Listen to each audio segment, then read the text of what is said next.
In a world where most people watch movies and then forget about them, 3 brave heroes join forces to watch them again and then talk about them. Join them in their epic journey as they go back in time, a decade and beyond, to revisit and break down films from a vast array of genres. Do these movies hold up over time? Are they classics? Find out on Retro Movie Roundtable. Starring your hosts, Brian Fry, Chad Robinson, and Russell Guest. Coming now to headphones in your ears. Hello, all you lords, ladies, and knights of the Retro Movie Roundtable. Welcome to the show where we watch movies, then talk about them. Joining me today is my co-host, Chad Robinson. Chad, how are you doing today? I'm doing great this wonderful day. And I am your other host, Russell Guest, and I'm very tired because I have a newborn, and the release schedule on this has become all wacky, so I hope you've subscribed to the show because we're not just going to be coming at you every Monday anymore. We're going to try our best to stay on top of things as much as we can, but Chad, I hear that kids are a lot of work. Is this true? Nah, not at all. I recommend having 6. Okay, 6 it is. And joining us today, you know what? I like people who have so much fun they come back and do this again. So if you were a fan of the 2001 episode, a Space Odyssey episode, joining us today is Nathan Lutz, familiar voice from that. Nathan, how are you? Great, thanks Russell and Chad. Good to be back. Well, we're happy to have you back, but we gotta grill you again because, you know, people need to get a better feel for who you are. Some icebreakers. Of course. Here. So, what is the last movie you saw? Oh, the last separate movie I saw was probably Endgame. Okay. And did it go well for you?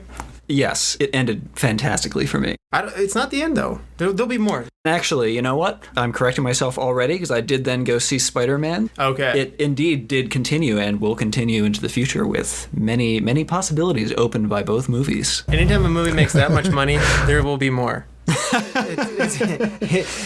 are the rules.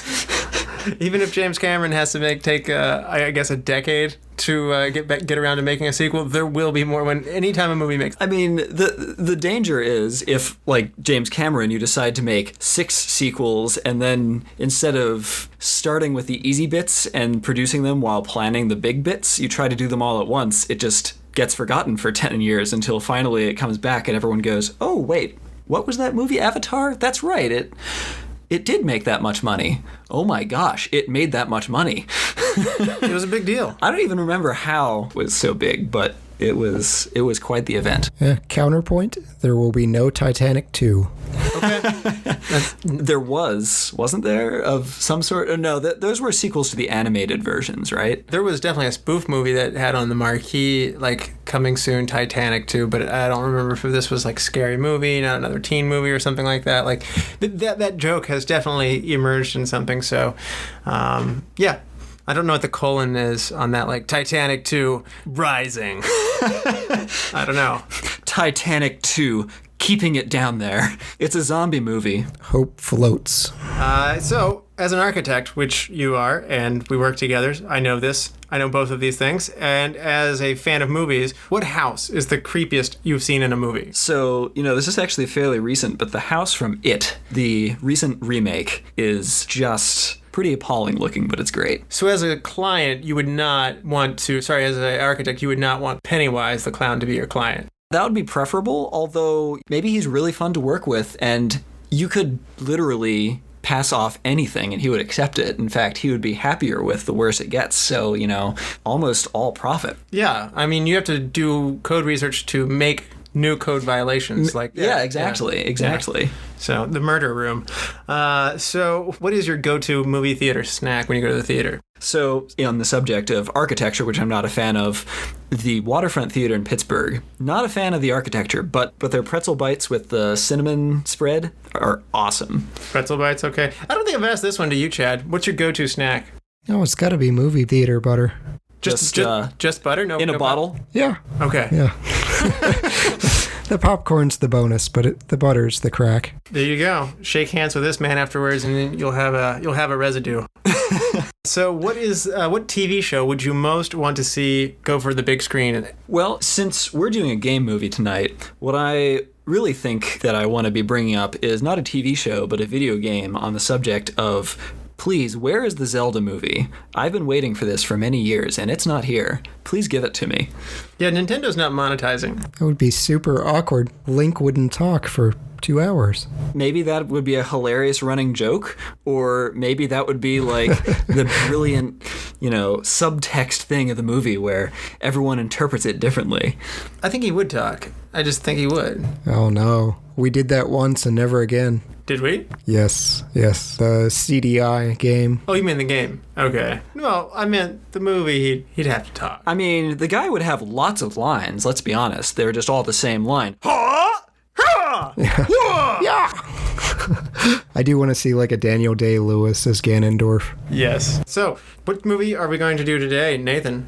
Today we are doing the 1985 Clue, a cult classic which its box office is lower than its actual budget, but has come to be a very appreciated movie since its release. That's right. The budget and the grossings aren't way off. So it is a loss. The budget's $15 million. They grossed $14.6 million in the box office domestic. So any international returns or TV, movies, and rental, I promise you it made profit in the long run because this movie has been put into heavy rotation on TV. It places at 57th on the box office that year, so you could certainly do worse. It's not an amazing smash hit, but it is definitely what you would call a cult classic. Movies that place ahead of it is Baby, Secret of the Lost Legend. Movie that placed behind it is Remo Williams' The Adventure Begins. These movies are not jogging anything for me. How about you, Chad? I got nothing on those. Nothing. And the number one movie that year, I bet we'll all have heard of, and that's Back to the Future. I hear that one's pretty good. Meh. No, I'm just kidding. Don't write into the show. I love it. Okay. Since I have control of the edit today, I'm going to just leave you with the meh. And that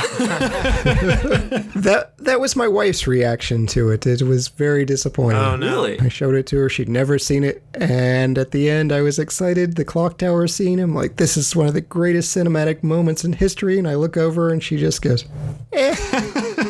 Crushing. Yes. As crushing as it was when we were talking The Emperor's New Groove, and that's got the same response from both her and you a couple weeks ago. So IMDb gives Clue a 7.3.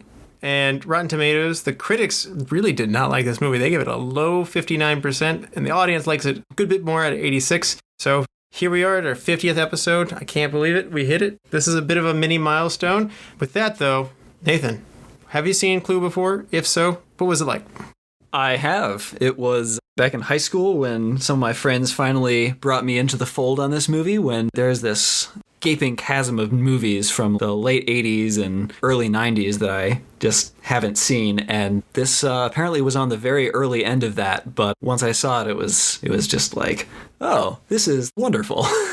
And had you seen it since then? I've watched it a couple of times. It's one of these movies that is just very fun to have on, and it's not the kind of thing that you have to sit quietly to and concentrate and think deeply about issues, even though there are obviously undertones and subtext that one can read into if one wants on this movie. Yeah, and so it's holding up pretty well for you, though? It does. And Chad, how about you? Had you seen this movie before? No, I had never seen Clue, so this was a new movie for me, and it was great to see something new. Wow, so I'm surprised Comedy Central didn't beat you over the head with this one in the late 90s, early 2000s. How did you miss it? This is not one I can recall seeing on TV or advertised or anything, so I was surprised it was a cult classic. I can see it now, but yeah, I had no information about this movie until now. Well, this is extra fun then. So what was your takeaway, being that it was your first time with it? Oh, I really enjoyed it. It's definitely one I want to show to friends and family members, and I think people will have a good time with it. I had no expectations. If anything, they were extremely low. Just considering the source material. I like the board game, but that doesn't always translate. You mean Battleship the movie wasn't good? Yeah, we talked about that before you got on here. I have not seen it, but from what Nathan told me, no, it does not sound good. This is a movie that takes a lot of liberties with the source material. So is Battleship, but one of them is at least relatively faithful to the idea of the source material. The other one, I don't know where that went in the writer's room, but it was a very, very strange beast. Well, for me, I have seen this one, and I had seen this one several times throughout the years. It's one that TV has a way of reintroducing it to me. As I mentioned, it's just on TV all the time. And so I originally saw this, though. My mom rented it for me because Christopher Lloyd was in it. And I had probably just gotten through Back to the Future. So I'm probably around like 5th grade or something like that when I really fell in love with those movies and went through all of those. And I thought Christopher Lloyd was the man. And I was right about that. And so, what other movie came out in 1985 with Christopher Lloyd? Well, Clue also came out. And so, I enjoyed it then, and it plays well to a younger audience. It's actually got a PG rating. Yeah, and so exactly. I am surprised, if anything, that with a PG rating, that it still makes me smile as much as it does. I don't think there are belly laughs in this movie, but that's okay. It's just flat out fun. And if anything that the game is, it's fun. So maybe this captures the spirit of it for me. And so I now own this movie. I'm happy about it. It's on my top 200, not 100, but top 200 comedies list. And I have enjoyed this one every step of the way. And I continue to enjoy it more and more over time. I do want to let the listeners know, though, there will be spoilers that lie ahead. So after this break, we will be back and there will be spoilers. Good morning, dedicated listener. The Retro Movie Roundtable needs your help gathering feedback, promoting the show, and growing their community of movie-loving fans such as yourself. This classified information is so important, we're only calling on our most skilled officers and agents to handle the case. Your mission, should you choose to accept it, is to go to iTunes, Stitcher, Spotify, or wherever you get your podcast and leave a rating and review. Then proceed to like Retro Movie Roundtable on Facebook. If at any point in your mission, you need to contact us at base, you may also make correspondence via email at retromovieroundtable@yahoo.com. Should you or any of your friends be caught, killed, or exposed, the Retro Movie Roundtable will disavow any knowledge of your actions. The cassette tape inside your listening device will self-destruct in 5 seconds. Good luck, listener.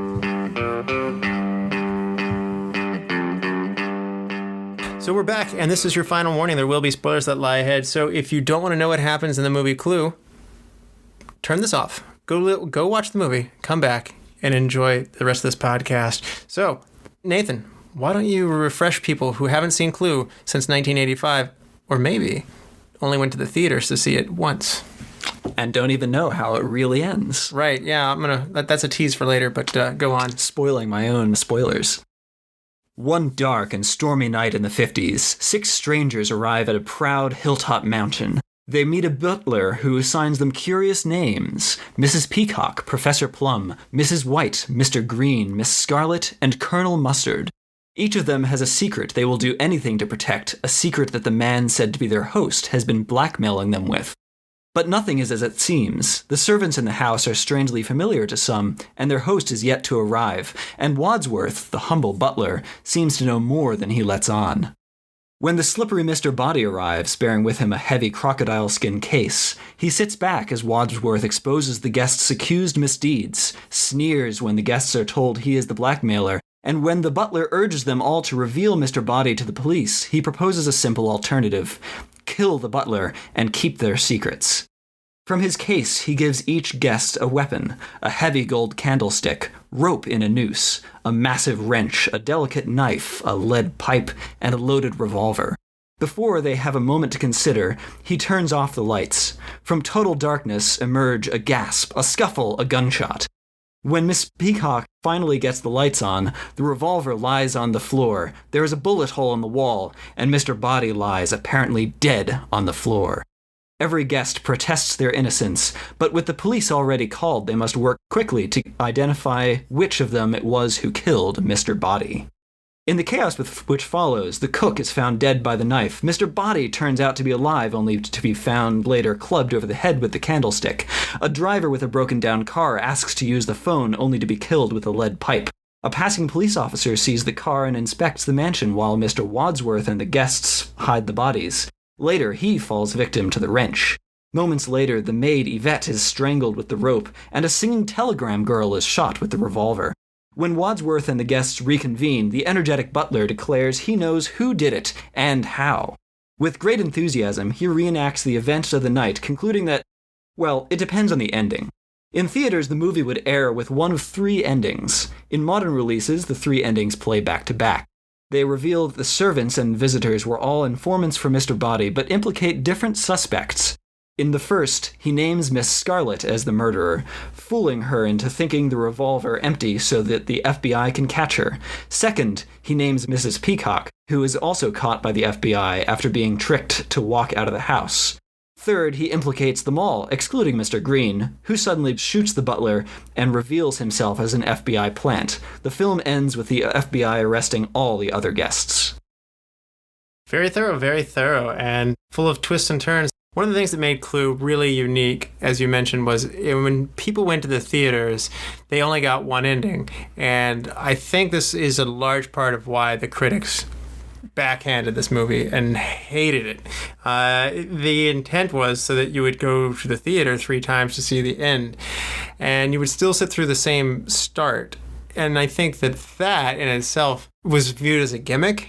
And I don't think you're seeing theater gimmicks. My mind goes to Vincent Price, and he had a movie called The Tingler, which I've seen, and it doesn't play as well today, but a part of the movie was that it had like vibrating seats that would actually make you feel like this thing was coming after you. And so this is an awfully late in that to see this gimmick pushed on people. But one of the things that's magical about it is when you put it on VHS, it's actually really fun when you get all 3 back to back. One thing that I do wonder is, because I've never had the experience of seeing the movie with just one ending, what is the feeling of that first ending concluding and then the credits rolling? Because each ending has different jokes which are just great, and the last ending has a lot of really good jokes. Yeah. And so when you see them back to back, it feels like a logical crescendo, as if this were the intended way that it was always supposed to be.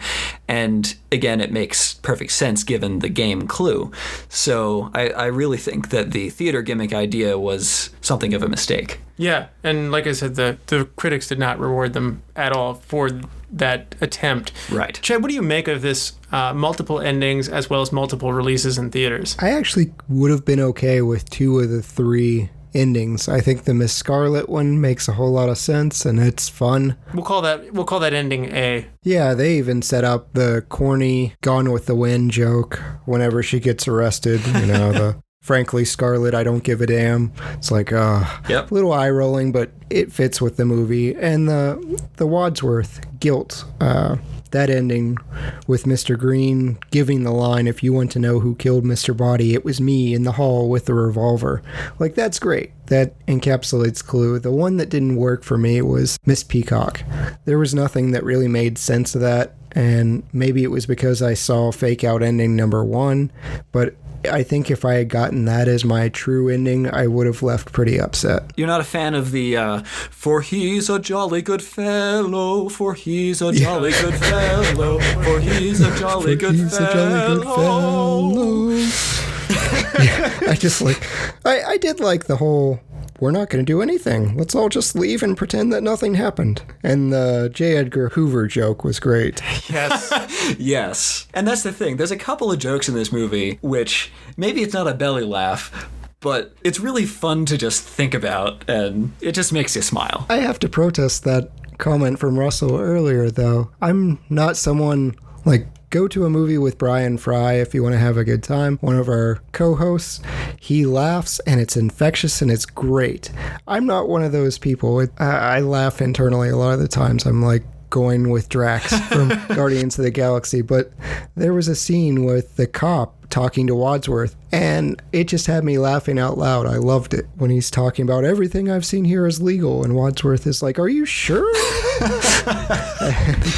That just this is one of the rare. I didn't know it was that. This is one of the rare movies that have made me laugh out loud, so it worked for me. Okay, and so to me.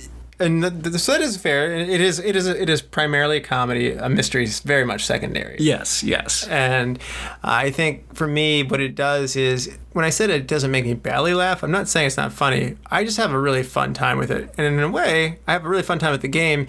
And this movie captures the spirit of the game, if it's a fair thing to say. Oh, yeah. And I like the multiple endings. So I actually am kind of sad if it didn't make more money, because I could have gone for another round of this where it has different events on the night. It has the same set of characters. You bring everybody back in, but you do everything differently, because that's how the game goes. You go to the same rooms, but something completely different happens. And so maybe that's a Netflix show idea. They pick up everything. So each episode, a different one of them does it. Actually, I would watch that. The Murderous Clue Society. It's Murder, She Wrote, but funny.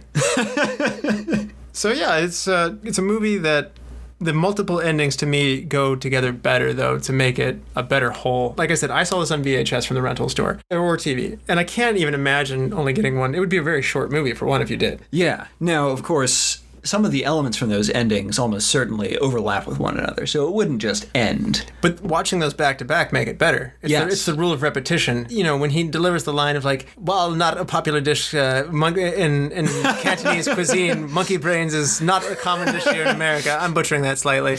But then you might go, that's delivered with zeal from Tim Curry. Good job, Tim Curry. But then he delivers it exactly again in a different room and in a different tense moment. And somehow that simple line being said again, it's such a specific, wildly specific line. It does help that line. I do think that they cut out exactly the right amount for playing those back to back, because you can tell they're fading in the musical cue because they didn't have a soundtrack which was designed to run all three endings back to back. The soundtrack was clearly written with the intent of having just one ending. So once the third ending starts, you hear this funny fade in. It's like, yep, this was not intended, but it's great. Yeah. Well, they had a fourth ending, which I'm mentioning, and Russell will probably throw a shoe at me because it's one of his look for this or whatever. But yeah, there was a fourth ending that they wound up cutting. Well, you can go ahead. Have the floor, man. You bring it up. I mean, did this movie need a fourth ending?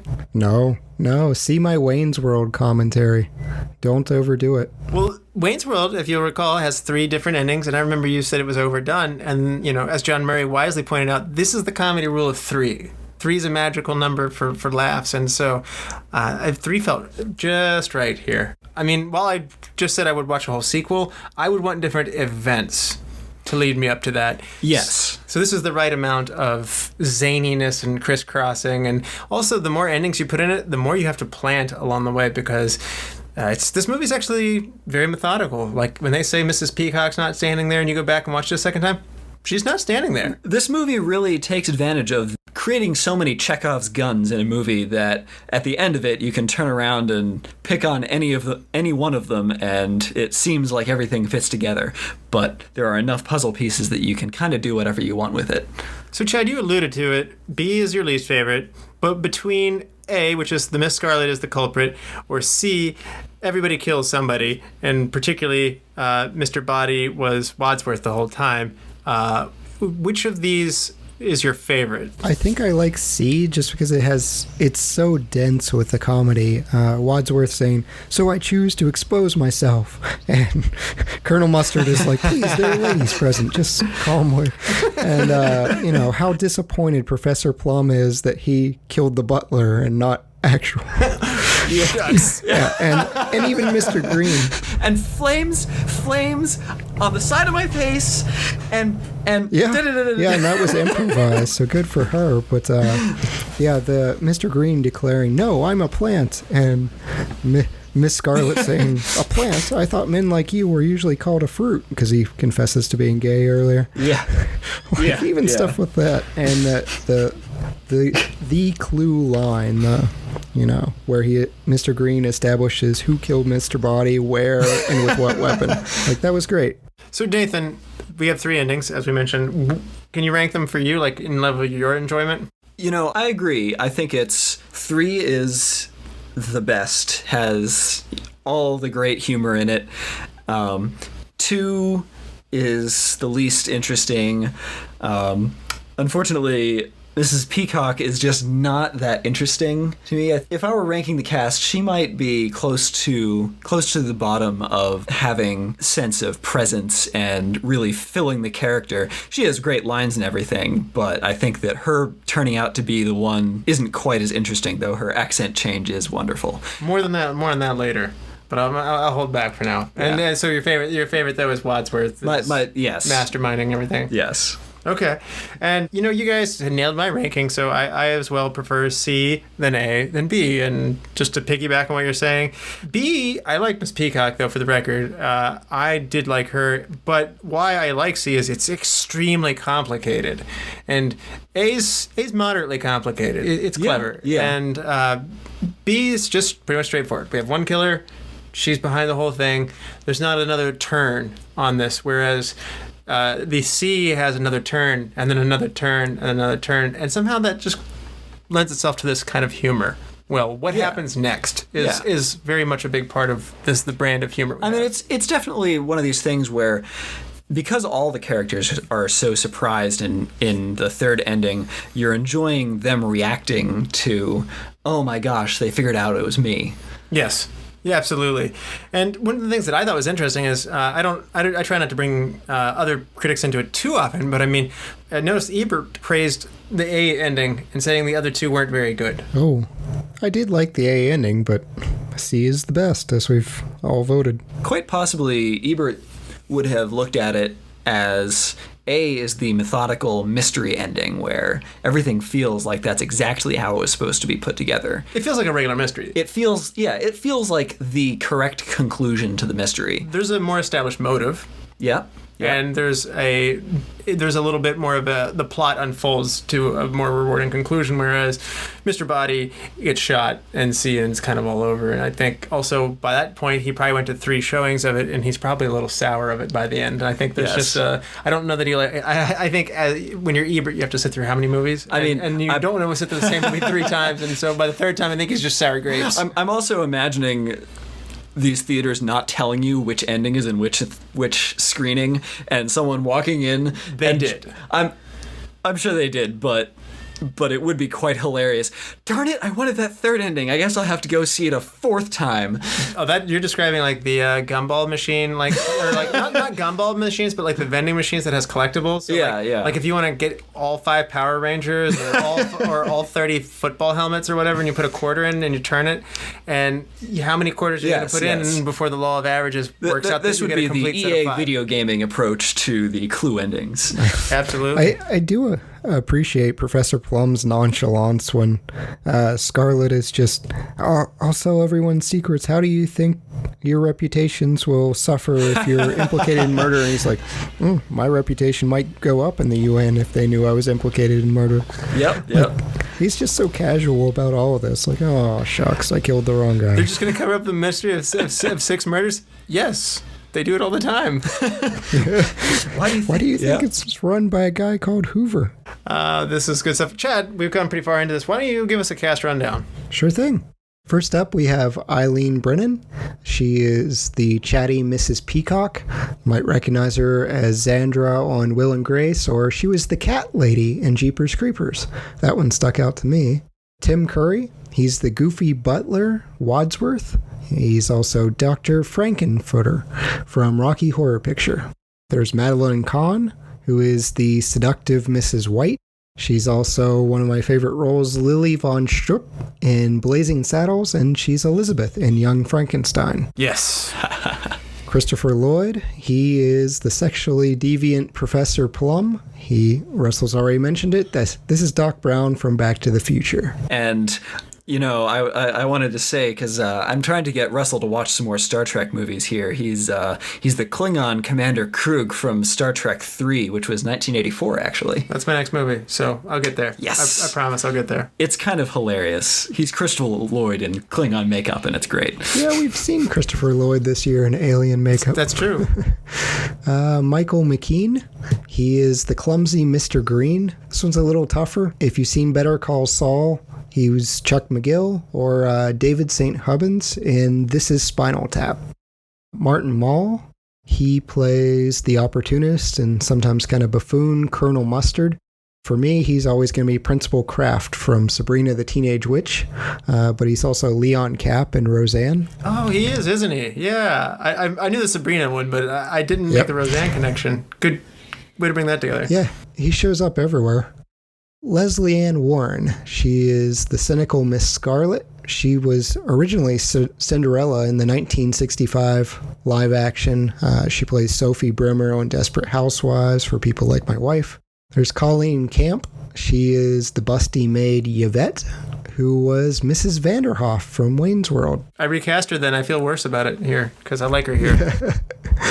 There's Lee Ving. I am pronouncing his name correctly. It's Leaving. He is the blackmailer Mr. Body. He's also in Flashdance as Johnny C. and Fred in Fame. And finally, for me, there is Bill Henderson, who is the investigating cop. And that you might know him from City Slickers. He plays Ben Jessup. Oh, yeah. Good callbacks on all of those. It's interesting. One of the things that I can't believe that this movie didn't have more success on was the cast, because while Christopher Lloyd was more known for Taxi at this point, not so much Back to the Future, it is still a pretty impressive group of cast members. I mean, all three of the main women, Eileen Brennan, Madeline, Kahn, Lesley Ann Warren, and also Michael McKean, all these people get Academy Award nominations. So it's got integrity in the cast here. Yeah, it definitely has some weight. And most of the people are the people that they wanted early on in the process, or I can't say they were all the first choice, but they were all quickly there. But one of the ones that was sad for me was Carrie Fisher. Princess Leia was originally contracted to play Miss Scarlet, so it went more than just a tryout. It went more than a first choice.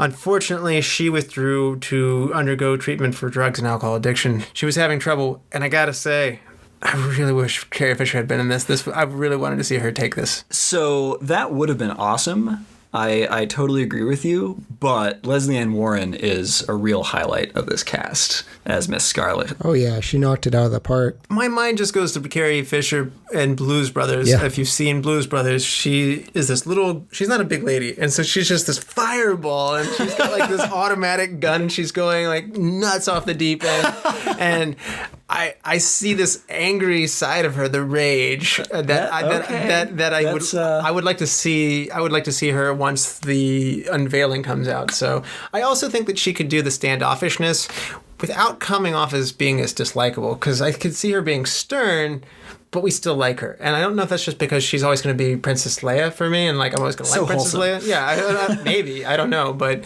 yeah, I really wish we could have gotten Carrie Fisher in this one. She would have been a good bit younger. And Miss Scarlet, for whatever reason, I always have certain images of what's drawn on the cards with the set that I grew up with. Miss Scarlet's a much younger woman than is portrayed in this. So, and while she is a head of a prostitution ring and information leaking espionage, she is...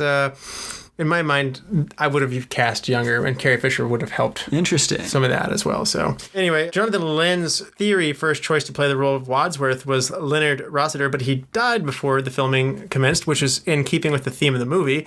And the second choice was Rowan Atkinson, who you will know as Mr. Bean. And I can't picture him even attempting this because he's such a physical actor, and it's not his words that make it worth it, and Wadsworth has to be so quick-worded. He does. Actually, this was one I immediately thought before I even read that he was under consideration. It's like, if I had to replace Tim Curry with anyone, it would be Rowan Atkinson. I think it would make a lot of sense because being that physical actor for Wadsworth, especially given all the hijinks at the very end of the movie, it just seems like it totally fits. Okay. I think Rowan is just at his best when he's not talking at all, though. So he's so physically gifted, and I mean this in a great way, like in a Harpo Marx kind of way. He can crack me up without saying anything. So, and then another one, which the internet says so on this one, so there's no confirmation on this one, but John Cleese was also considered, and of these alternate ones, I love Tim Curry, and I'll be gushing about him throughout this, but I have to admit, John Cleese also, at least I'd be interested to see what would happen in this role if John Cleese were in the role of Wadsworth, because I think that would be awesome. Yeah, refer to Rat Race when he's hosting some form of competition. It would be very similar, and he was fun as that slimy character. And some more internet takes for what they said alternate castings could be Jennifer Jason Leigh, which we just did Backdraft, so if go no farther than one episode back to see her. Demi Moore and Madonna were all considered for the role of the French maid, Yvette. Colleen Camp got the part instead, and in retrospective, John Lynn, the director, said that he was impressed with her comedic skills, but at the end of the day, it was her well-endowed figure that got her the role. Huge tracts of land. She actually went to her audition in a French maid costume, so she one-upped everyone else. Well, apparently it was a very desired role. Yes, imagine that in Hollywood, you know? I mean, getting a role that way. Shocking. I know, in the 80s, no less. Anyway, what do you think about this as an ensemble cast? Because this movie thrives off of chemistry. Well, and I think bringing up John Landis in terms of directing is important here because this movie very much reflects his stage background. You can tell very much in the camera work and with the way the acting is blocked out. It is absolutely a stage production. People are acting in a way which is not as immersive or in the moment as necessarily you would see in a movie which was being directed more seriously or realistically. It's very, very stylized, which is part of the charm of the movie. So the cast really acts as an ensemble where they all act and respond to things together and bounce off each other in a way which is very theatrical, which is, again, part of the charm. I have to admit, I've noticed this in Bill and Ted because Bill and Ted speak in unison a lot throughout the movie. And this movie has great moments of that as well. I'm coming to find something. I like many comedic tools, but one of the comedic tools that I think that I like is a group of people all responding in unison in the same way. I like it when the takeaway is that resonant that everybody responds at the same time and in the exact same way, because it's something that's so rare. And the fact that, like you said, it takes you to this maybe stage-like persona, I think that was a good way that you put that. It cracks me up. So like when like Wadsworth is like, no, and like everybody simultaneously like, no, no.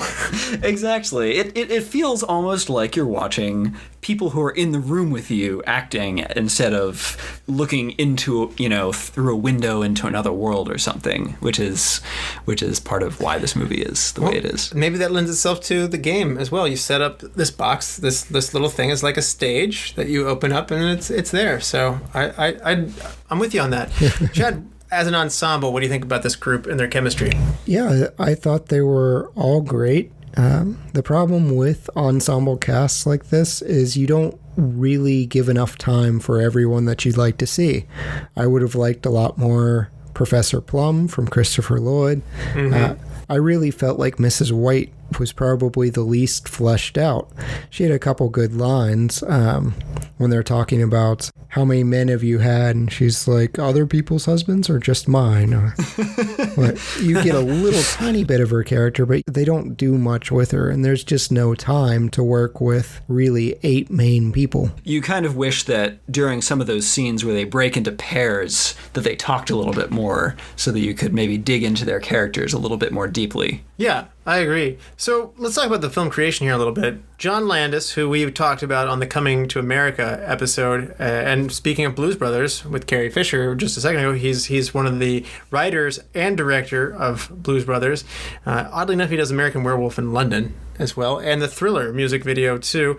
I mean, he's, as a director though, he's got Animal House under his belt, Three Amigos, Beverly Hills Cop 3. He's done a lot of stuff. His career tailors off the end, but he's the genesis of the writing of this movie, and he started this himself, and then later on brings in Jonathan Lynn to help see this through, perhaps out of his own constraints that he's not normally a mystery writer, because none of these other ones are that kind of movie. He's normally in the comedy spectrum. But, right.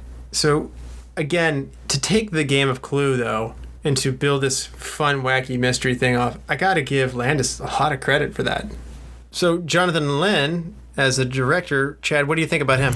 Yeah, this is a tough job. Like you've already described it, it's tough to coordinate all these scenes. There was a lot of intricacies with this. There were a lot of people on screen at the same time reacting to things, and every one of them's interesting when they're doing it. So hats off to Jonathan Lynn. It's his first movie, too, as a director. Right, as a film director. I think one of the really interesting things is that the set that they were on very much feels like you're in a house the whole time, like a real house that you're immersed in, but only the ballroom itself was an actual location as opposed to a soundstage. And yet the movie feels like it has this continued rhythm despite this complicated plot that weaves in and out between a whole lot of different locations in the house, which, as I was kind of summarizing this, it's, wow, there are so many moving pieces in this script. It's not just big twists and turns. It's every scene is some kind of a shocking thing happens or something. I had two thoughts about that. One, I was so disappointed this wasn't a real house because I thought this house was so perfectly set up for Clue. I was a little bit sad when I feel like it could be a real house. I feel like it should be a real house. Well, Russell, now you have something to work on. I mean, I wouldn't look like this if I were doing it today. But anyway, if I were an architect in the 1700s, maybe so. Imagine Clue in a case study house. Oh yeah, that'd be sleek. And my other thought goes to what you're talking about with the stage thing now, and this just popped into my head now. Being that these are all sets, actually seeing a real theatrical performance of this, some Broadway shows are just so amazing with the set work that they do to morph and to change and to take effect. I'm wondering what a Broadway production level would do to actually accommodate this, let's say a dozen rooms. I did not count them. Don't write me and tell me I'm wrong. I'm sure there's 10 or 11 or 13 or whatever, but whatever number of rooms that is in the Body Mansion, to see them turn, rotate, unfold, slide, drop in other things, and to see the characters run on and off stage from side to side. Theater, like a funny thing happened on the way to the Forum, is definitely one of these theaters where you got all these characters and they're running back and forth in different times and they're all crossing paths. And to see it happen, that frenetic nature on a stage, really takes a life on its own. And I'm starting to sit here and think, man, maybe Clue belongs on Broadway. Well, there are theatrical productions of Clue as the movie version that have been made, and I'm sure that is something, really fun to be able to see all those scenes transpiring in different rooms at the same time, and who should I be watching with my eyes as they're going through all this. Is it dialogue only? I'm pretty sure that it's dialogue only. So this is where I want to kick it up another notch in Broadway. I want music too. That would be spectacular. So although it should be new music, because while I really enjoy the overture to this movie, I really don't remember anything else other than it being, fitting comedy music. Okay, we'll put a shake, rattle, and roll. Yeah, that's true. This is true, but that's a cue. That's not a new piece of music written specifically for the movie. I'm with you, Russell. My immediate thought was this would be a really fun Broadway play, but at the same time, I think, how would they replicate Wadsworth running from room to room, talking about what happened in each room and running down the hallway at that frenetic pace? And that would be really tough from a set design. This would be perfect for Broadway. Imagine you've got a rotating set or something, and you're running around and the set's rotating and you reveal different rooms at different times, or maybe the rooms are, lifted in or something. And oh yeah, that would be fun. Or maybe the rooms are just rooms. They're not big expanses. You could have a lot of rooms facing the audience at any given time. I don't think it would go diorama mode like that. I think the unfolding thing that you're talking about is where Broadway is now, because like when I went to Aladdin, they start in the hallway, they go out into the balcony, they go into they get on their carpet, and these layers are peeling away, and it's really interesting. And they are not saying, they're not trying to trick you and say you're only in a room and immerse you in the world.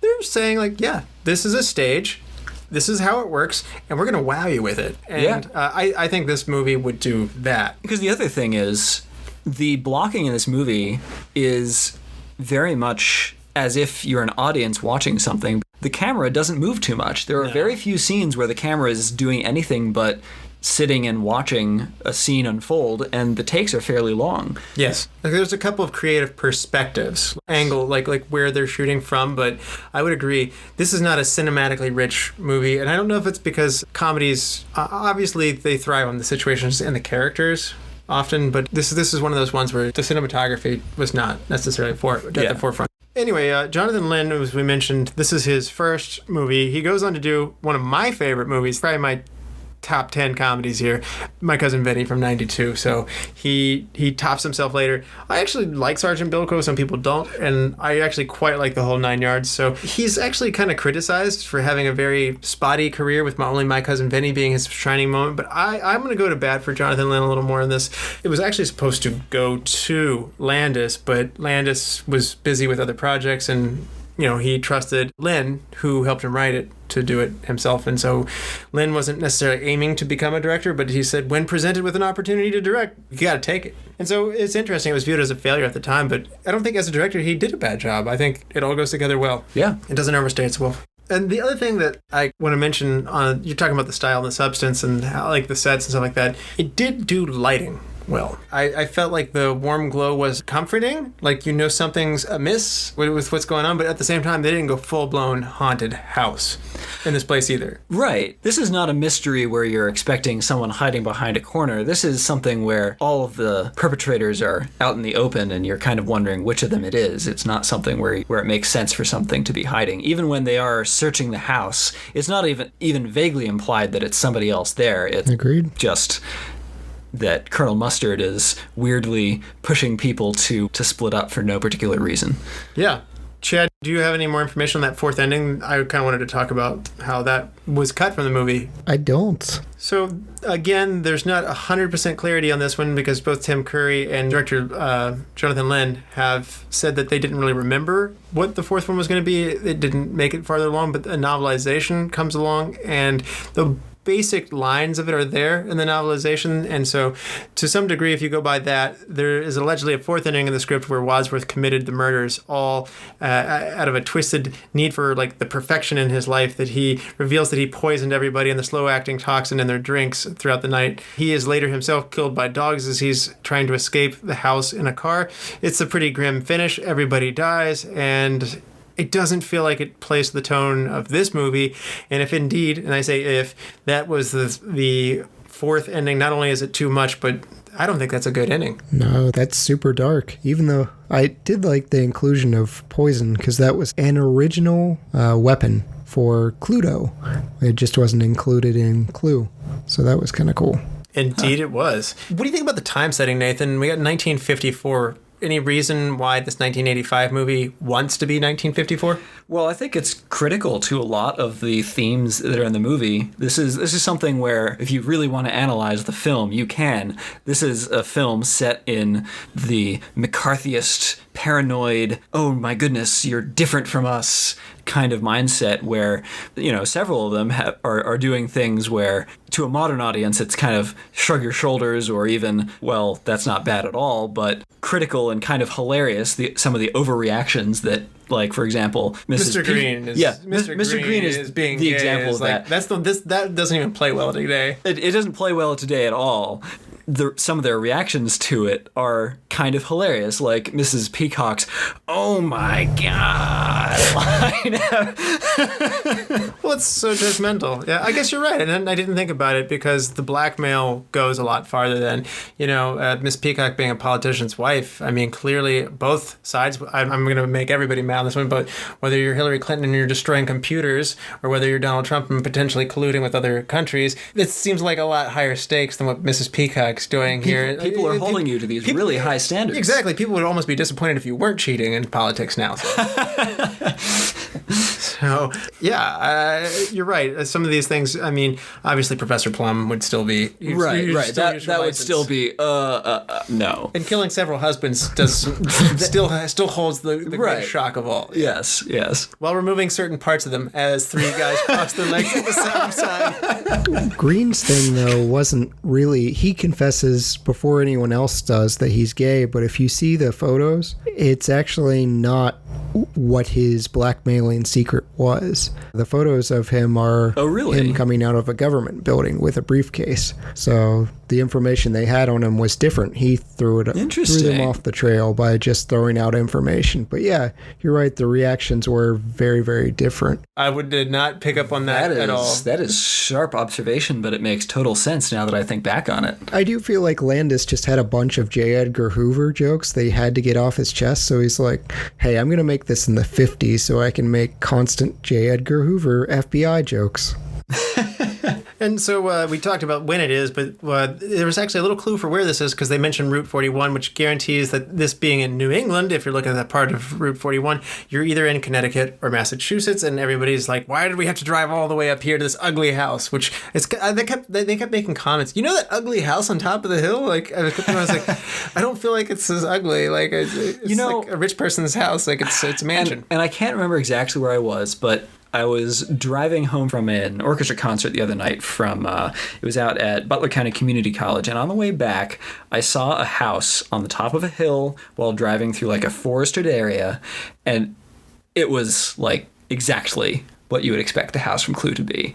You know, if only there was some lightning going on, it would have been exactly that shot, and it was pretty cool. Well, going back to the house, the exterior at least was a real house. It was called the Max Bush House, and it was in southern Pasadena, California. But if you're excited to go see the house someday, you're out of luck. It was destroyed by a fire in 2005. So not only was all the interior sets minus the ballroom, the ballroom as well as the driveway exterior shots are all gone as well because it's all burned up. No. Can't go there. And the exterior, which was a really fun stylized shot, because this movie's not stylized inside that much. That they did a nice job of matte painting that to make the house look larger and more ominous and foreboding, like exactly. setting the mood in the beginning. I would say while the credits are rolling in the beginning, definitely was one of the best moments for the style. Why hasn't your car started? It's frightened. Yeah. Well, just the staccato notes from the strings section as we look on this house and the eerie synthesizer, it was a very ominous tone, so that stood out to me too. I really enjoyed it. The architectural detail that I want to point out is the parquet floor in the hallway, in a way, is reminiscent of the gridded board game that you see in the game. So, small detail. Maybe I'm stretching it a little bit. Maybe it's just a parquet floor anyway, but parquet floor is where the wood changes direction and creates perfect squares like a checkerboard or whatever, or like a clue grid. That is brilliant integration where you notice it and it's interesting, but it doesn't do anything negative to the plot. Exactly. I don't think the viewers came out of there and go like, oh, I noticed the parquet floor. But on the other hand, I promise you the set designer did. Yes, the set designer, guarantee, had thought that through. And I appreciate that level I wouldn't of be detail. surprised if some of the other rooms also had flooring decisions which were representative of that. But that's really the only room that we really get a good look at the floor itself. And maybe it's because Clue was one of my favorite board games even before I got to this movie. But in a way, this movie gratified so many of my visions for what the house would be like. I imagined a billiard room very similar to this. And I imagined a study very similar to this. It might not be exactly that. But from walking in other old mansions and stuff like that, taking tours, I guess this is why I grew up to be an architect. But yeah, my parents would drag me to these like mansion tours and stuff like that sometimes. And yeah, this is a lot like what I imagined. The conservatory being bleak and scary and oppressive was the only one that made me go like, oh, this is not what I want for my conservatory. So other than the ballroom, which doesn't get used, which that's one of my, I'm not going to make this my change one thing, but use something in the ballroom and use a bigger ballroom. Like it should be more grand. You might have to go to another house, but give me something big that happens in the ballroom. Use a big space. Mr. Body should have a big ballroom. You mentioned the floors, but I do think that was a deliberate design because each secret passageway that they use during the movie is actually connecting a room from one room to another that's consistent with the board game. So they were pretty meticulous with this when they really didn't have to. I'm glad they did that. Now, one thing they weren't as meticulous on and threw us a number of curveballs was in the wardrobe. Chad, do you want to talk about what our main characters are wearing? Yeah, that's very frustrating to me. Almost all the characters, I mean, they're dressed very nicely, but it's nothing like the board game. So Mrs. White is wearing black. Mrs. Peacock, she has peacock feathers in her hair, or some form of plumage, probably not peacock feathers. But she doesn't have a colorful blue outfit. Colonel Mustard isn't wearing yellow. He's wearing kind of a brownish suit. You know, it's just not consistent with how the board game was. I wanted Professor Plum in a purple jacket. I wanted Mr. Green in something green. His was like a burgundy-ish color. I thought it was blue, but yeah, with a red tie. Yeah, but this was a big complaint for me. Yeah. I will say, in the context of a board game, you really don't have anything but the way that people are dressed to give you people's personalities and things. So the board game kind of has to show it as that's the color. But the movie was able to be a little bit more artistic with some people's personalities and their named color went together. So Miss Scarlet really doesn't need to be wearing a scarlet piece of clothing in order to be recognized for her name. Yeah. Yeah, but she runs like this prostitution ring. Like, wouldn't she, like, a alluring red dress, which is very striking, red lips and red dress, like, that just seems like that's Miss Scarlet. I don't know. I feel like there's a degree of obvious on the nose that you got to steer into this. Like, you got to embrace the board game. Their cars actually match the color of their board piece, though. I'm glad you mentioned that. Okay. Everybody's car is their color. And I will say, some of them, there's a tendency to have, their overall outfits may not match, but they might have some kind of accent going on. So Mrs. White, for example, has that coat, which when she takes it off is white on the inside, and Colonel Mustard's tie has hints of yellow in it in the stripes and things like that. Yeah, again, I think that for me, I'm with Chad on this one. I was just more frustrated. I think the glasses for Mrs. Peacock was my favorite thing because they're kind of cat's eye, but at the same time that they have a feathery detail on them. Yeah. I did like that. They fit her. They're hilarious. They're over the top, and I think this is, again, steer into all of this, and the obviously Wadsworth and Yvette are perfect. Although that was a noticeably short maid's dress. And Mr. Body is not that he's really portrayed in the board game at all, but actually, there's a character that I want to change. I didn't like his whole attitude, especially once you find out later about who he is or what the circumstances of him being there. I didn't like his rough personality. I thought being more nervous, maybe evasive and slimy would be good, but I did not care for this kind of rough, tough, like... Maybe, yeah. I didn't... I do think that part is tricky because the way that it probably should have gone down is that he should have come in, Wadsworth, invited him in and told him to act a certain way without really telling him why, and he acts that way for a little while until he realizes what Wadsworth is tricking everybody else into thinking about him, and then he should have had a different, more worried reaction when he realizes that Wadsworth is having them all turn on him. In the grand scheme of things, it's pretty forgivable because he's not in it for long. So, I mean, Right. In a way, my beef with it is obviously corrected. And of course, only one of the endings makes what his behavior is not make sense. Also true. Nathan, you are a musician yourself. You are a French horn player. Chad, as well, is a French horn player. And so I want to get your guys' perspective on this one. What do you think about the music? Not only the shaboom as well as Shake, Rattle, Roll and shaboom, but more so the John Morris score. So the overture is great. It sets up this dark, foreboding tone that then gradually transforms itself into realizing what the movie actually is after all the introductions start coming in.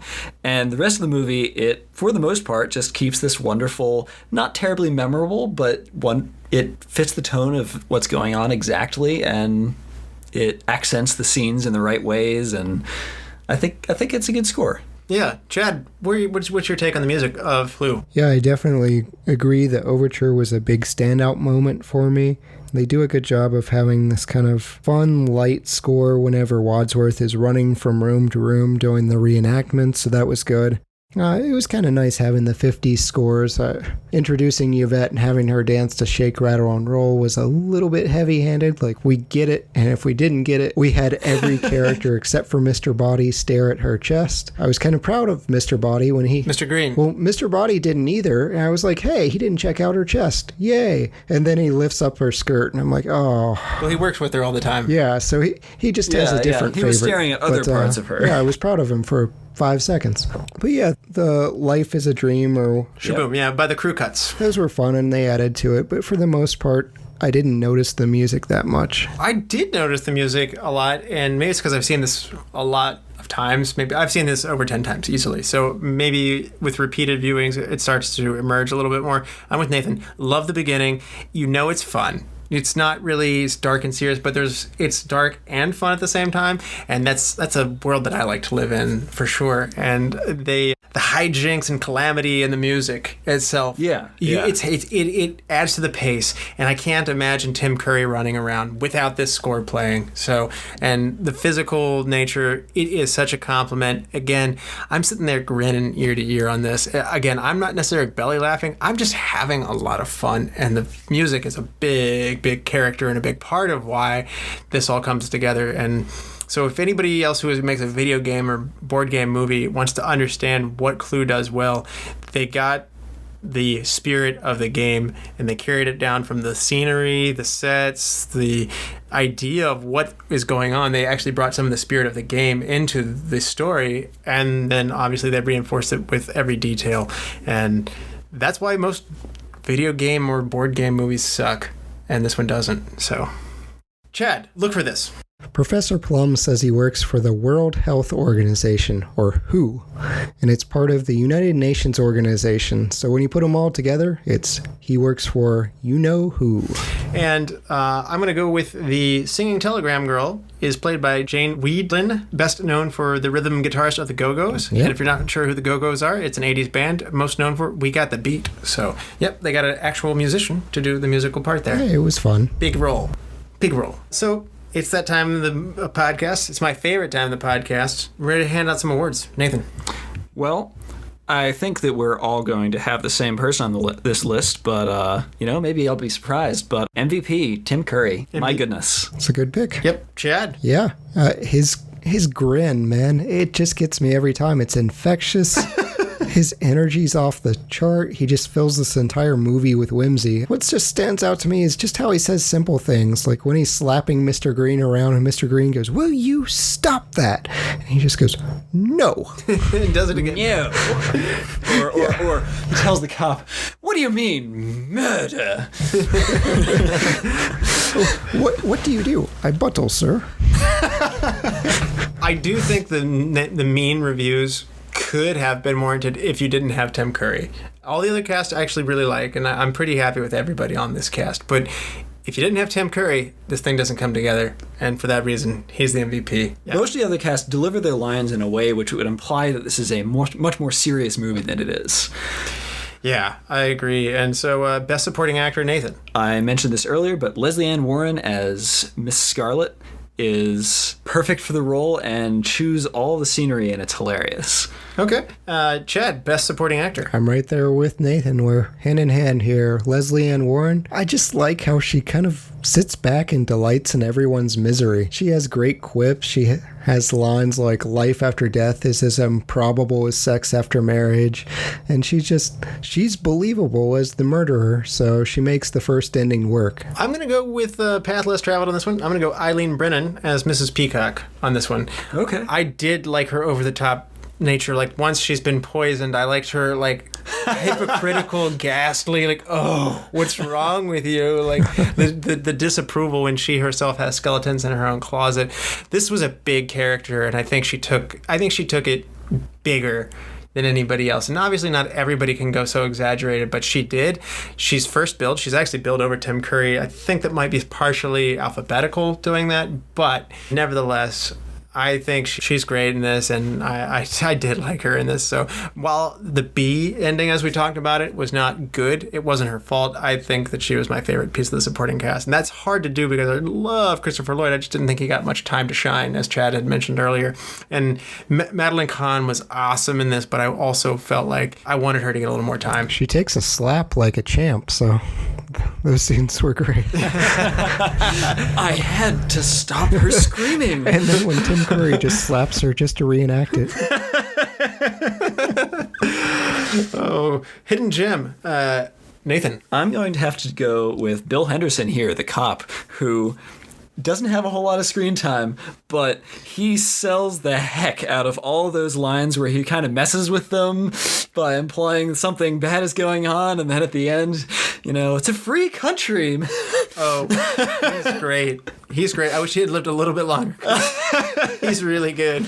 Chad. Yeah, that's a great pick. Russell, you already took mine as far as the look for this, but Jane Wiedlin, the telegram girl, as you've stated, she's the rhythm guitar player for the Go-Go's, so she's my hidden gem. She actually did a great job singing, so that was fun. I was gonna pick what Chad picked, but I am glad that you also picked the hidden gem for the policeman there, Nathan, because you covered my grounds. So Chad, if you had to recast one person in the 1985 Clue, who would it be? I think I'm going to go after Lee Ving and Mr. Body. I'm going to choose Dean Cain. Played Superman, but he's played some villains later on, and I think he can pull off both the nicer and less nice guy and not come off as just purely harsh and unreasonable. That's a great choice, and I'm right there with you. Unfortunately, my recast, I now realize, wasn't famous yet in 1985, so small oversight on my part, but I think John Lovitz would be awesome as Mr. Body. Oh, yeah. I think. Yeah, that would be fun. Yeah, I would like to see him try and get out of there, and not in such an aggressive tone, but more like, what's the meaning of this? And then like it's like, these are the people you're blackmailing. I'm leaving. And I would like to see him passively try and like constantly keep trying to leave and then being pushed to get back in the chair. And I think there's a dynamic there that he could play a bigger role in the part while he's alive. And yeah, go ahead, kill him. I just realized, though, he doesn't make it on Saturday Night Live until later in the 80s, so slight oversight. That's my pick, though. So, Well, what occurs to me, actually, is that Colonel Mustard maybe could have used a little bit more oomph to his part. And wouldn't it have been fun to do a Sean Connery Colonel Mustard just hamming it up? Awesome. Oh, that would be great. Oh, see, I love Martin Mull, so I did like. I'm going to fight for him. I did like him, but I mean, just putting Sean Connery in this movie just sign me up. Maybe he have a yellow kilt, like a mustardy yellow kilt. I in a hat, like one of those like Scottish hat, like monocle too. Like really steer into it. Best shot of the movie, Nathan. As we talked, not necessarily the most cinematically rich movie, but what's your best shot? There is this wonderful comic punchline that the shot just absolutely sells when they're all split up and Mrs. White and Wadsworth are looking around some rooms and everyone's been discovering secret passageways for a little while, and finally Mr. Wadsworth finds this doorknob and says, "Another door," turns it, and there's this hilariously, oddly beautiful shot of a spotlight probably shining through water of a shower hitting Wadsworth in the face, and it's just wonderful. Great pick, and certainly a memorable scene. Like when you look up the movie, that scene comes up frequently. Oh, yeah. And it helps that he's wet later as he's doing his frenetic dash around the movie. Because I think the payoff of him being wet isn't just the shower turning on him. I think it's the fact that he's like soaking wet the rest of the movie. Chad, best shot. The scene with Mr. Green and Yvette trying to go up this really tight stairway, and they're just clumsily kind of Emperor's New Groove style, side to side, back to back, inching their way up. It was probably a really tight shot in the first place, and it's framed to be even more awkward, so they linger on that just to let the comedy sink in. I'm with you. That was mine 100%, because I felt like this was, again, an inspired perspective, which is this movie's best cinematic moments are inspired perspectives.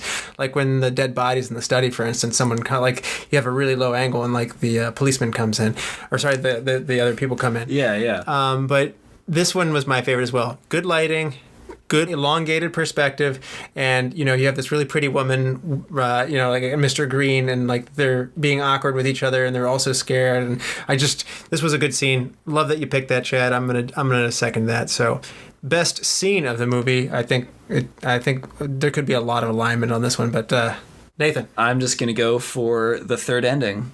Just the conclusion of that scene where everyone has just been amazed for like 3 minutes straight of how many more things can possibly have happened, and all the turnabouts. It's just great. I love when they stitch it together too, by the way, the white text and the black screen with the music playing. Yes. It adds to that stage-like persona that you were talking about, and it just sets it up so well. I really like that. Simple stitching tactic. I don't like the freeze frames though. Those like the freeze shots. Those are awful. That is an effect which has never worked in any movie. I did not like it. In my opinion. The Colonel Mustard chandelier like freezing, or like the people standing out in front of the driveway and freezing. No thank you to that. So this is supposed to be best shot. I'm going down the rabbit hole of worst shots, but best scene, Chad. I think I'm going to say the less obvious one and let you have that. But I really enjoyed when Wadsworth is talking to the policeman and he's going through the rooms and he's like, "It's not all that shocking. These folks are just having a good time. There's nothing illegal about any of this." And Wadsworth, "Are you sure? Of course, this is America." And just, it made me laugh. It made me really just laugh out loud. Everything that was going on. They're dancing with dead bodies. They're Weekend at Bernie's fake. Yeah, It's like, this man is drunk. It's like, I'll drive him home. Dead right. Yeah.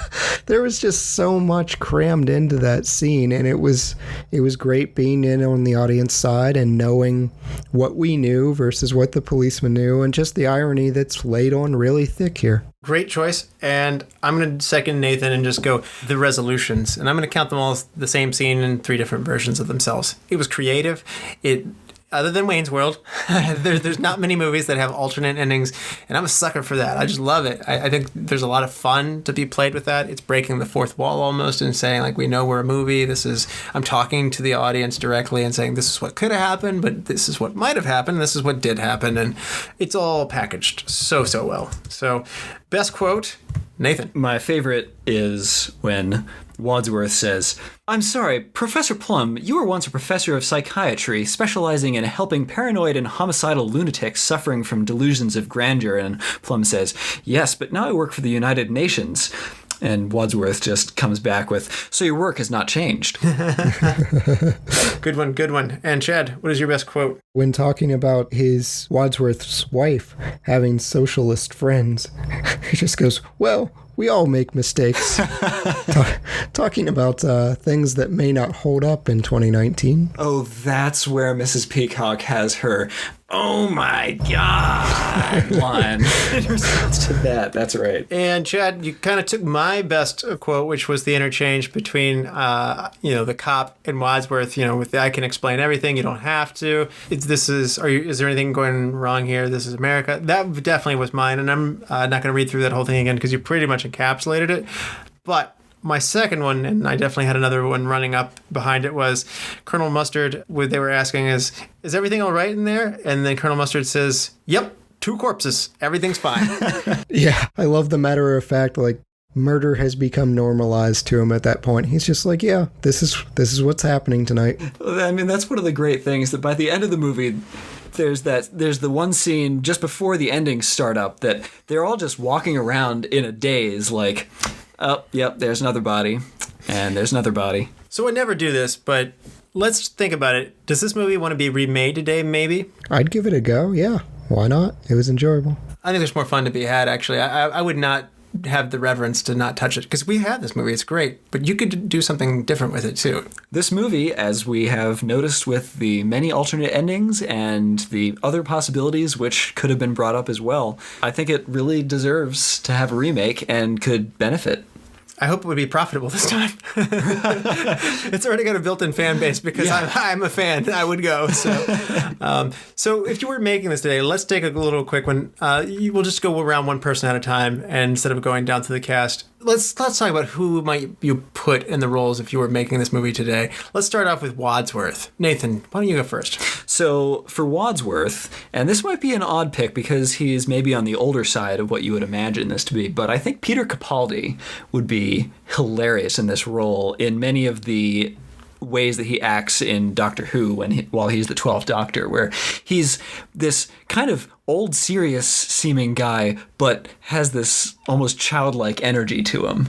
Really? That's the Doctor Who you want to put in this? Exactly. You don't want to put Matt Smith in this? I debated Matt Smith. I debated David Tennant, but I think both of those seem like better picks. But I'm just imagine the Peter Capaldi sort of crazy eyebrows, serious delivery of these lines, which are just actually absolutely off the wall insane. Okay. I think that's the person that I want, because that's the thing. You could have someone like Matt Smith or David Tennant who just exude weirdness all the time versus someone like Peter Capaldi who is acting in a way that is totally opposite of the way that he kind of comes across in looking. So that's I want Peter Capaldi as Wadsworth. Chad, Wadsworth.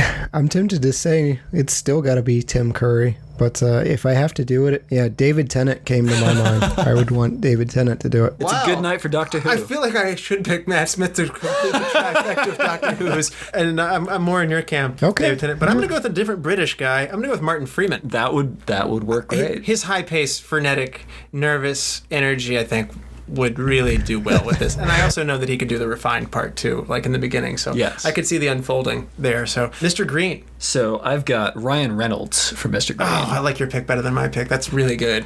That's really I debated where to put him because as he's been involved with doing the possible actual remake of this, I was debating where to put him, and I think he's supposed to be Wadsworth in that remake, but I like him as Mr. Green. Yeah, he and the Deadpool writers were going to do this, but unfortunately it fell apart. So no. I say get on Kickstarter, people, and make Ryan Reynolds make this movie. So Chad, Mr. Green. Going with Nathan Fillion, I feel like he can do both. Oh, yes. Oh, that's another good choice. Yeah, That is he can such a do good clumsy, choice. and then he can do that confident air that Mr. Green puts on at the end. You guys are making excellent selections here. I'm going to go with Paul Rudd. Okay. I had that in there for a little while, actually. He would be a great choice. I could see him being perturbed in particular, like I didn't do it. I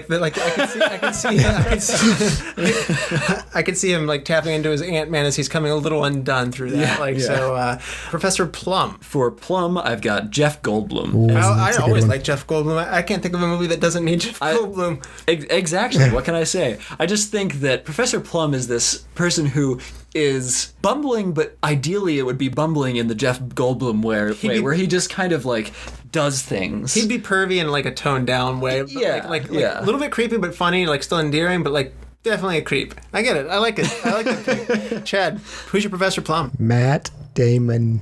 Oh, really? Okay. Ooh, that's an interesting and very scary one. I'm okay with that. I can just kind of see him being deviant in the corner. Like, I like Damon, but I might put him in the mustard role though. Yeah, he would be a good mustard. But my Professor Plum's going to go to Bill Hader. Okay. He's great in everything now. Yeah, so I would go with him on that. I think his facial expressions would do well with the like, ooh, hubba, like I could see him tapping into the physical humor that again, Lloyd was awesome. I wish he had got more time. So Colonel Mustard, as we were mentioning. So this one I'm going to go with Cass Anvar, who is the pilot Alex from The Expanse.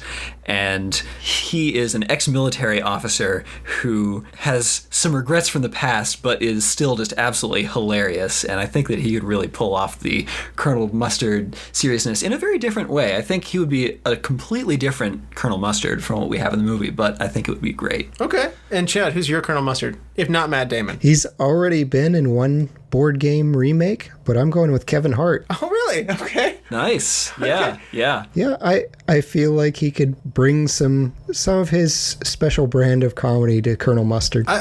He would be even more along the line of... He could be a good Wadsworth, too. He could be a good Wadsworth, yeah. He was definitely on my list. He's a powerhouse. Yeah. And by the way, he just got in a big car wreck. I hope he's okay. Ooh. Yeah, he's doing better now. He had surgery and he's healing up. Good. My Colonel Mustard, I'm going to go with Bruce Willis. I want this tough guy, but who can also handle being goofy. And Miss Scarlet, let's go to the ladies now. Miss Scarlet, Nathan. All right.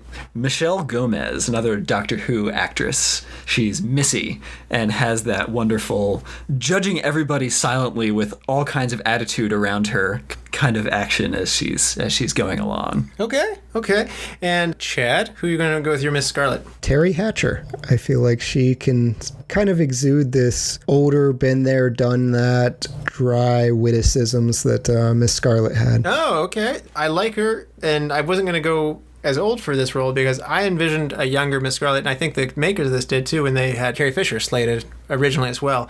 And so, again, I'm stuck on the fact that the cards always depict Miss Scarlet as the young woman. Mm-hmm. Like, she's the youngest of the bunch, always. And so, I'm going to go with Emma Stone here. Okay. I think she's versatile. She can handle anything, and she's about to play Cruella de Vil, so she's certainly she's certainly capable of playing a villain herself, and she's very beautiful as well. And I think I'd like to see Emma Stone out there in a red dress with the red gloves on and, with the rope. And she did the Scarlet Letter movie. Good point. Easy A. Oh, that's definitely a good, meta line to put in there. So good call on that. Mrs. Peacock. For Mrs. Peacock, I've got Shohreh Aghdashloo, who is Avasarala from The Expanse. Also, she's a Commodore Paris from Star Trek Beyond. But... You're really hitting our sci-fi crowd, Nathan, I'm really, specifically the Expanse crowd, which, early plug, watch The Expanse. She has this wonderful aspect of coming across as really serious, but anytime that she's in a role where she's being asked to do something that's not necessarily the nicest, it's hilarious and absolutely wonderful coming from her, so... that would be my pick. Okay, great one. And Chad, who's your Miss Peacock? Yvette Nicole Brown. I like her personally as Shirley from Community, but she's this she plays an older, sassy black woman, and she was in the Avengers. She was in Endgame as well. I think she would bring a lot of personality to Miss Peacock, and I think she'd be a lot of fun. Nice. I like that one. For Mrs. Peacock, I'm going to go with Julia Louis-Dreyfus. So you would know her from being Elaine on Seinfeld. Ooh, okay. I think she's got far more under her belt than just being Elaine, though. She's actually quite versatile, and I think she can do disapproving quite well. And I'd like to see her do this one. So, Mrs. White, Nathan. Michelle Yeoh of Agents of S.H.I.E.L.D. action side heritage, who I think would be hilarious, as she's someone you could totally believe as having disposed of all of her previous husbands.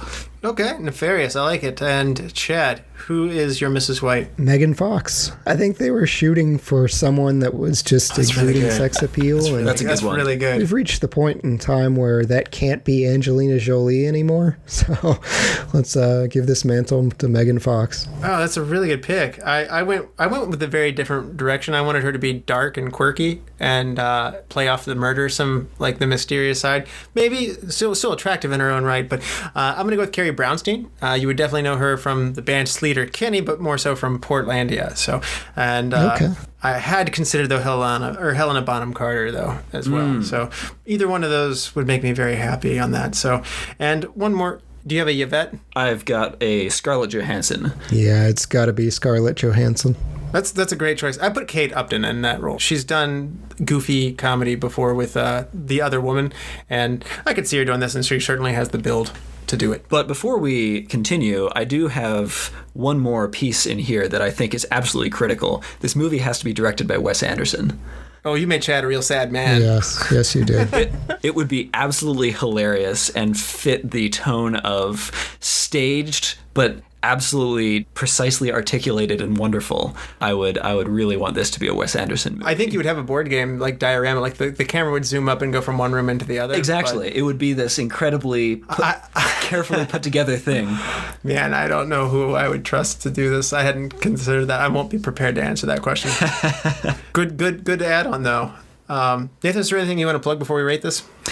Again, as always, watch The Expanse. He loves that show. It's on Amazon now. And so, on a 5-star scale, half-star intervals, Nathan, what would you rate Clue from 1985? I think this is a solid 4 stars. That's a great choice. And Chad, how about you? What's your rating? I'm giving it 5. Wow. Pulling it out. I noticed this movie has a lot of wordplay and quips and little witty lines. That's something I'm detecting as I've gotten to know your tastes for comedy more. That's something that's always a pleaser for you, isn't it? Oh, yeah. Yeah, I love just the witty banter. I was in a lot of plays growing up that relied on just the smartness of the dialogue. I wasn't digging the first part of the movie where they were all smelling dog poop on shoes. I was like, oh, this is getting it to be a tired joke. And then it kind of got smarter or funnier and a lot more clever. Yeah. Are you trying to make me look ridiculous? You don't need any help from me. Exactly.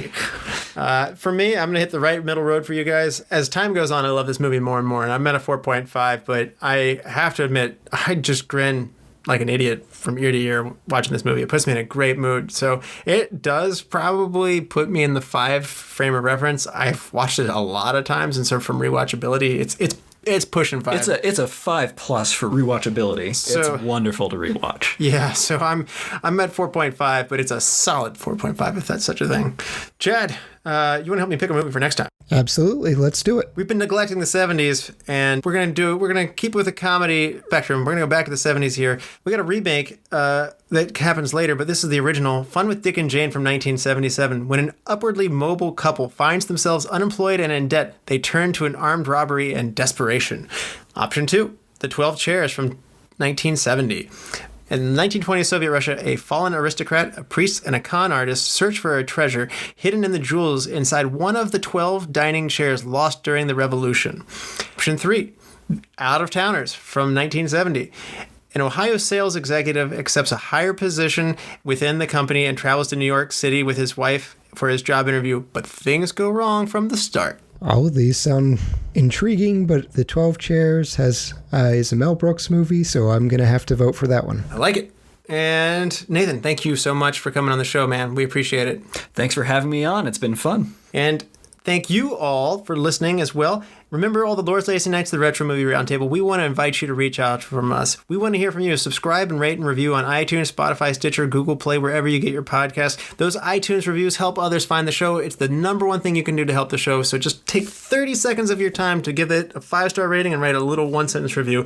That helps us so much. Give us a like on Facebook. Follow us on Twitter at @movie_retro. Email us at retromovieroundtable@yahoo.com. As always, thank you for listening. Be good to each other and watch more movies. Chad? Communism was just a red herring. For he's a jolly good fellow.